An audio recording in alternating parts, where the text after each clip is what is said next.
So, ito na mga katuldok yung aking labuyo. Yan.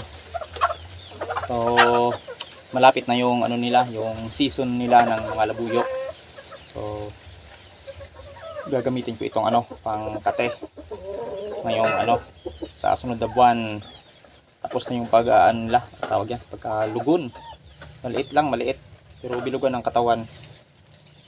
Ang haba ng ng buntot. Yan. Ang haba.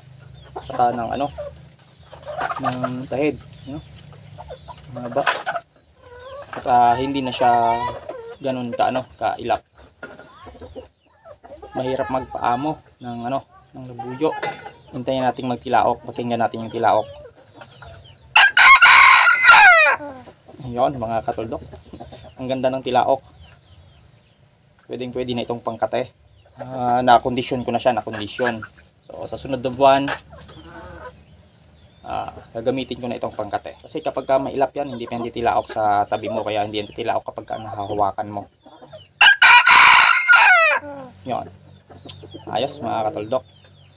Sana makahuli pa ito ng puging labuyo.